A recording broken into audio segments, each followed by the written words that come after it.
Good evening everyone, welcome to civil services study practice set number ये 263 है UPPSC के लिए। इस टेस्ट सीरीज़ की प्लेलिस्ट का लिंक आपको डिस्क्रिप्शन बॉक्स में मिल जाएगा। वहाँ पर आप टेस्ट नंबर 1 से लेकर 263 तक पहुँच सकते हैं।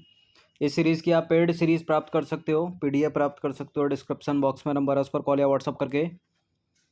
तो क्वेश्चन नंबर 1 है, बिना किसी देरी के, हाल ही में किस राज्य केंद्र शासित प्रदेश में भारत के पहले लेवेंडर महोत्सव का उद्घाटन किया गया? ठीक है, लेवेंडर की खेती है ये जम्मू कश्मीर में। तो हाल ही में जम्मू कश्मीर में भारत के पहले लेवेंडर महोत्सव का उद्घाटन किया गया। लेवेंडर की खेती ने जम्मू कश्मीर के दूर दराज के क्षेत्रों में लगभग 5,000 किसानों को और युवा उद्यमियों के लिए जो है रोजगार पैदा किया है।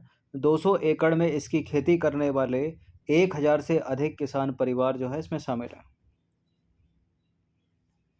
क्वेश्चन नंबर 2 पर आ जाइए। भारत का इकोनॉमिक सर्वे यानी आर्थिक सर्वेक्षण किस मंत्रालय द्वारा जारी किया जाता है? प्रश्न इंपॉर्टेंट है, बताइए। कॉर्पोरेट कार्य मंत्रालय, सांख्यिकी एवं कार्यक्रम कार्यान्वयन मंत्रालय, वाणिज्य एवं उद्योग मंत्रालय या वित्त मंत्रालय? एलिमिनेट करें, वाणिज्य उद्योग मंत्रालय नहीं है, कॉर्पोरेट मंत्रालय नहीं है, सांख्यिकी एवं कार्यक्रम मंत्रालय भी नहीं है, वित्त मंत्रालय। तो भारत का आर्थिक सर्वेक्षण वित्त मंत्रालय द्वारा जारी एक वार्षिक दस्तावेज है। इसे भारतीय अर्थव्यवस्था से संबंधित डेटा का आधिकारिक और अद्यतन स्रोत माना जाता है और इसमें से जो है प्रश्न भी बनते हैं स्टेट पीसीएस में और यूपीएससी सिविल सेवा में भी बनते हैं कभी कभी। तीसरा प्रश्न है, राष्ट्रीय सुरक्षा परिषद यानी नेशनल सिक्योरिटी काउंसिल का अध्यक्ष कौन होता है? बताइए कौन होता है? रक्षा मंत्री, प्रधानमंत्री, राष्ट्रपति, गृह मंत्री? यही जोनल काउंसिल आ जाते तो गृह मंत्री हो जाते। यह है राष्ट्रीय सुरक्षा परिषद, तो उत्तर है इसका प्रधानमंत्री। ठीक है, रक्षा मंत्री लाकर जो है गलत मत कर दीजिएगा। तो भारत ने वर्ष 1999 में, कब? वर्ष 1999 में एक राष्ट्रीय सुरक्षा परिषद का गठन किया।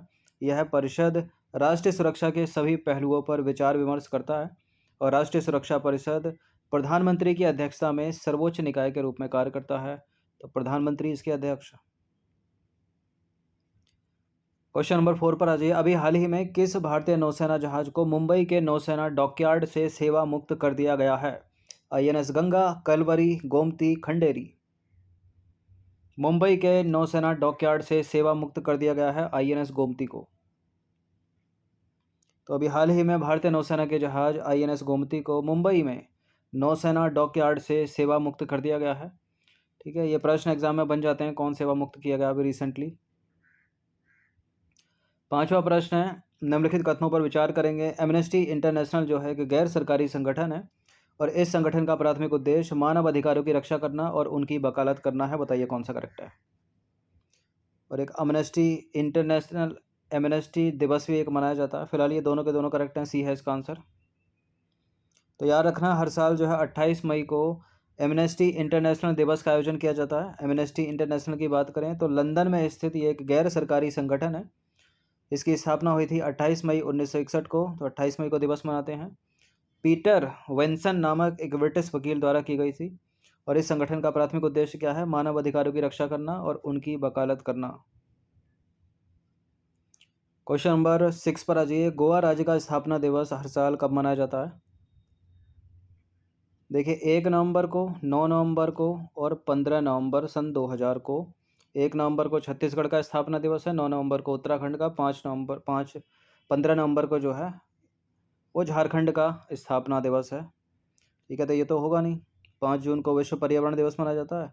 30 मई को है गोवा राज्य का स्थापना दिवस। तो गोवा राज्य का स्थापना दिवस हर साल 30 मई को मनाया जाता है और गोवा जो है भारत के दक्षिण पश्चिमी तट पर कोंकण के रूप में जाना जाने वाला एक क्षेत्र है, जाना जाने वाले क्षेत्र में स्थित है और भौगोलिक रूप से दक्कन उच्च भूमि से पश्चिमी घाट द्वारा जो है अलग होता है। चलिए, इंपॉर्टेंट प्रश्न आ गया। 7वां प्रश्न है, 8 कोर उद्योगों के वर्तमान भारांक यानी अप्रैल 2021 के अनुसार निम्नलिखित में से किस क्षेत्र का भारांक जो है सर्वाधिक से न्यूनतम की ओर, यानी आपको डिक्रीजिंग ऑर्डर में रखना है। अगर सीधा सीधा पूछा जाता तो इसका उत्तर जो सबसे पहले है उनमें से एक हो जाता, लेकिन अपने को क्या करना है? डिक्रीजिंग ऑर्डर में डालना है, सर्वाधिक से न्यूनतम की ओर। तो क्या है सबसे ज़्यादा? स्टील, कोयला उत्पादन, पेट्रोल रिफाइनरी या बताइए। देखिए सबसे ज़्यादा है स्टील रिफाइनरी, तो हटा दीजिए। सॉरी, सबसे ज़्यादा है पेट्रोलियम रिफाइनरी उत्पादन, यानी सी भी हट जाएगा और डी भी हट जाएगा। आंसर या तो ए होगा या बी होगा। तो सर्वाधिक है पेट्रोलियम रिफाइनरी उत्पादन, लेकिन ए में भी है, बी में भी है। उससे कम क्या है? उससे कम है इलेक्ट्रिसिटी, यानी बिजली दूसरे नंबर पर है, और बिजली से कम है स्टील, और इससे कम है कोयला उत्पादन चौथे पर। ए इसका आंसर सही हो जाएगा। तो काट 8 कोर उद्योगों का वर्तमान भारांक देखें अप्रैल 2021 के अनुसार क्रमशः। तो पेट्रोलियम रिफाइनरी उत्पादन 28.04% है, बिजली 19.85%, तीसरे पर स्टील है 17.92%, कोयला उत्पादन है 10.33%, कच्चा तेल है 8.98%, प्राकृतिक गैस उत्पादन है 6.88%, सीमेंट उत्पादन है 5.37%, उर्वरक उत्पादन सबसे कम है 2.63%। शुरू के 3 बड़े इंपॉर्टेंट हैं, पेट्रोलियम रिफाइनरी सर्वाधिक, उसके बाद इलेक्ट्रिसिटी यानी बिजली, फिर स्टील, और चौथे तक याद रख लीजिए कोयला। क्वेश्चन नंबर 8 पर आ जाइए। अभी रिसेंटली किस राज्य में सभी धर्मों की जातियों और उपजातियों की गणना करने का निर्णय लिया गया है? उत्तर प्रदेश की सरकार नहीं है, बिहार सरकार ने ऐसा निर्णय लिया है। तो जून 2022 को जनजातीय जनगणना को लेकर बिहार के मुख्यमंत्री की अध्यक्षता में हुई सर्वदलीय बैठक में सर्वसम्मति से बिहार के सभी धर्मों की जातियों और उपजातियों की गणना करने का जो है निर्णय लिया गया। क्वेश्चन नंबर 9 पर आ जाइए। Centre for monitoring Indian economy द्वारा जारी नए आंकड़ों के अनुसार देश के सबसे कम बेरोजगारी दर वाले राज्यों की श्रेणी में किसने शीर्ष स्थान प्राप्त किया है? इनमें से सबसे कम बेरोजगारी दर वाला राज्य है छत्तीसगढ़। ठीक है, सबसे कम बेरोजगारी है इसमें। तो हाल ही में centre for monitoring Indian economy द्वारा जारी आंकड़ों के अनुसार देश के सबसे कम बेरोजगारी दर वाले राज्यों में छत्तीसगढ़ ने एक बार फिर से शीर्ष स्थान प्राप्त किया है। Centre for monitoring Indian economy के नए आंकड़ों के मुताबिक देश के कम बेरोजगारी दर वाले राज्यों में जो है मध्य प्रदेश में 1.6% की बेरोजगारी है, गुजरात में 2.1% की बेरोजगारी, उड़ीसा में 2.6% की बेरोजगारी, उत्तराखंड में 2.9% की बेरोजगारी, तमिलनाडु और उत्तर प्रदेश जो हैं एक ही स्थान पर हैं 3.1% की बेरोजगारी। उत्तर प्रदेश का राजकीय पुरातत्व संग्रहालय कहाँ पर स्थित है? लखनऊ में नहीं है, बताइए कहाँ पर है? मथुरा में नहीं है, कन्नौज में है ये। तो उत्तर प्रदेश का राजकीय पुरातत्व संग्रहालय कन्नौज में स्थित है। कन्नौज को इत्र नगरी के नाम से भी जाना जाता है। और कन्नौज संग्रहालय समिति द्वारा 25 फरवरी 1975 को कन्नौज में पुरातत्व संग्रहालय की स्थापना की गई थी। मैच करने के लिए पूछ लेता है। क्वेश्चन नंबर 11 पर आ जाइए। निम्नलिखित में से कौन सा एक सही सुमेलित नहीं है? ये सूची 1, सूची 2।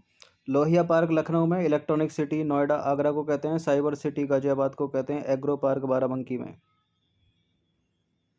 Electronic city Noida Agra correct है, लोहिया पार्क लखनऊ सही है, एग्रो पार्क बाराबंकी सही है, साइबर सिटी कानपुर है। साइबर सिटी होना चाहिए कानपुर, ना कि गाजियाबाद। मंडल आयोग के गठन का आधार क्या था? ये पिछड़े वर्गों से संबंधित था, लेकिन पिछड़ा वर्ग ए में भी है और डी में भी है। ठीक है, तो SC ST समुदाय को हटा दीजिए।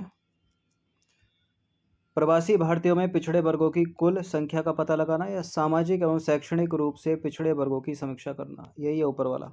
सामाजिक एवं शैक्षणिक रूप से पिछड़े वर्गों की समीक्षा करना था मंडल आयोग। तो सामाजिक और शैक्षणिक रूप से पिछड़े वर्गों की स्थिति की समीक्षा करने हेतु मोरारजी देसाई सरकार के द्वारा बिंदेश्वरी प्रसाद मंडल की अध्यक्षता में 6 सदस्यीय पिछड़ा वर्ग आयोग अर्थात मंडल आयोग का गठन किया गया। और मंडल आयोग द्वारा गृह मंत्री ज्ञानी जैल सिंह को वर्ष 1980 में सौंपी गई रिपोर्ट में पिछड़े वर्गों को 27% आरक्षण देने की अनुशंसा की गई। करेक्ट। परिसीमन आयोग का गठन राष्ट्रपति द्वारा किया जाता है और इस आयोग में सर्वोच्च न्यायालय के सेवानिवृत्त न्यायाधीश शामिल होते हैं। क्या करेक्ट है कुछ? बिल्कुल, राष्ट्रपति द्वारा किया जाता है परिसीमन आयोग का गठन, और सुप्रीम कोर्ट के सेवानिवृत्त न्यायाधीश इसमें शामिल होते हैं। दोनों के दोनों करेक्ट है, सी है इसका आंसर।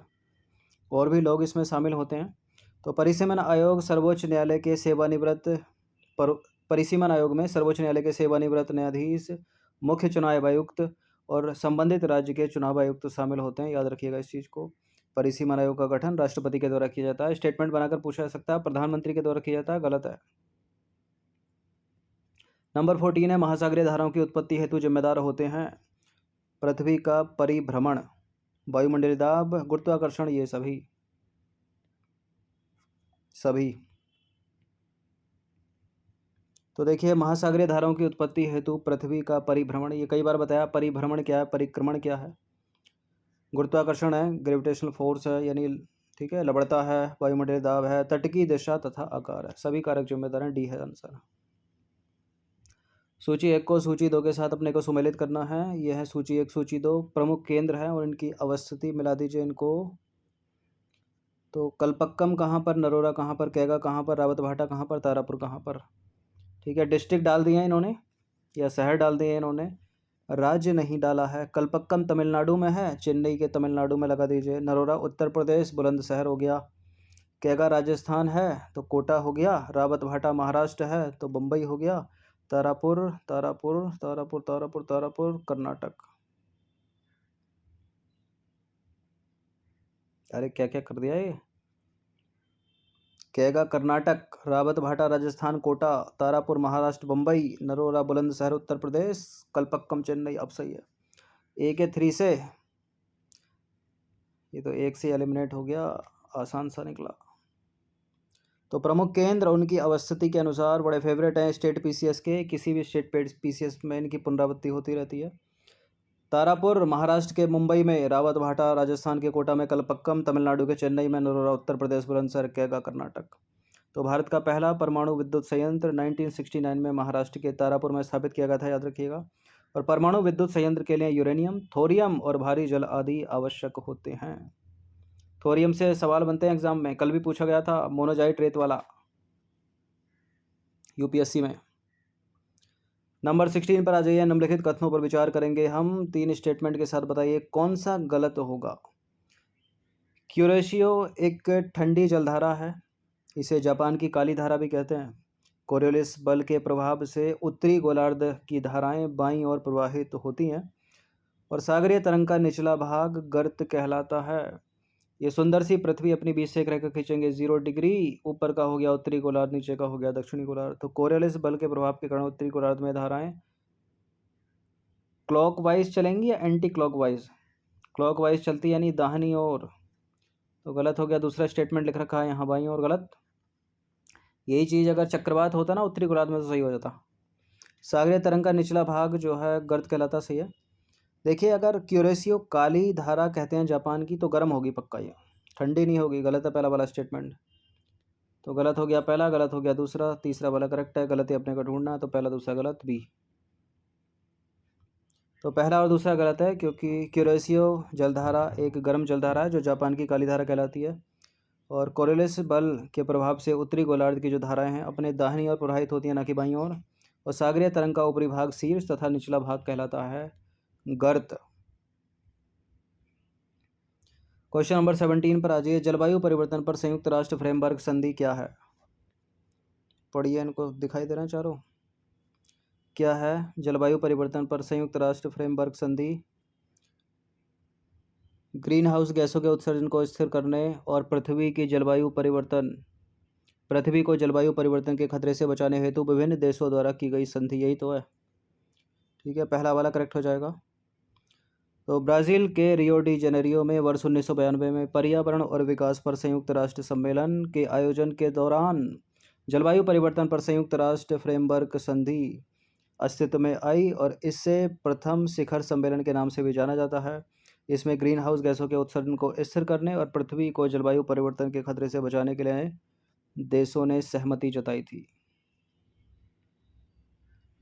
अब आ जाइए आप क्वेश्चन नंबर 18 पर। निम्नलिखित में से कौन से देश संयुक्त राष्ट्र सुरक्षा परिषद यानी यूएनएससी के स्थायी मेंबर हैं? ये तो आसान से ही है। एलिमिनेशन मेथड अपनाइए और टिक करिए। जर्मनी नहीं है, हटा दीजिए। भारत कहाँ स्थायी मेंबर है? ऑस्ट्रेलिया कहाँ है? जर्मनी भी हटा दो इसमें। अब यही बचे यूनाइटेड किंगडम, संयुक्त राज्य अमेरिका, रूस, फ्रांस, चीन, बी। तो संयुक्त राष्ट्र सुरक्षा परिषद में कुल 15 मेंबर हैं, 5 हैं इसमें स्थायी, 10 हैं अस्थायी। तो जो इसके स्थायी सदस्य हैं वो हैं चीन, फ्रांस, रूस, संयुक्त राज्य अमेरिका और यूनाइटेड किंगडम। और जो अस्थायी रहते हैं वो प्रत्येक 2 वर्षों में होते हैं, आपको याद होगा। नंबर 19 पर आ जाइए। स्टॉकहोम +50 का आयोजन किस देश में किया जा रहा है? किस देश में? स्वीडन। तो स्टॉकहोम +50 का आयोजन स्वीडन के स्टॉकहोम में किया जा रहा है, ठीक है। और इसका आयोजन मानव पर्यावरण पर वर्ष 1972 के संयुक्त राष्ट्र सम्मेलन के 50वीं वर्षगांठ के उपलक्ष्य में किया जा रहा है। और स्टॉकहोम सम्मेलन को स्वीडिश पहल भी कहा जाता है। 20वां प्रश्न, अंतिम प्रश्न है। सलमा बांध किस देश में स्थित है? सलमा बांध उसी देश में स्थित है जिससे रिलेटेड प्रश्न कल यूपीएससी ने पूछा था, अफगानिस्तान में। तो सलमा बांध अफगानिस्तान के हेरात के चिश्ते शरीफ ज़िले में स्थित है, यानी अफगानिस्तान में स्थित है। और यह बांध भारत द्वारा बनाया गया है, जो अफगानिस्तान में भारत की सबसे महंगी परियोजनाओं में से एक है। और यह अफगानिस्तान में हरी रोड नदी पर बना हुआ है। कौन सी नदी है? हरी रोड रिवर, ठीक है, हेरात के चिश्ते शरीफ ज़िले में। तो 20 प्रश्न थे करंट से रिलेटेड, कुछ इसमें स्टैटिक जीएस भी थी। इनकी प्रैक्टिस एक बार कर लीजिएगा। धन्यवाद। और इन सभी टेस्ट का आप पीडीएफ प्राप्त कर सकते हो डिस्क्रिप्शन बॉक्स में, नंबर है उस पर कॉल या व्हाट्सअप करके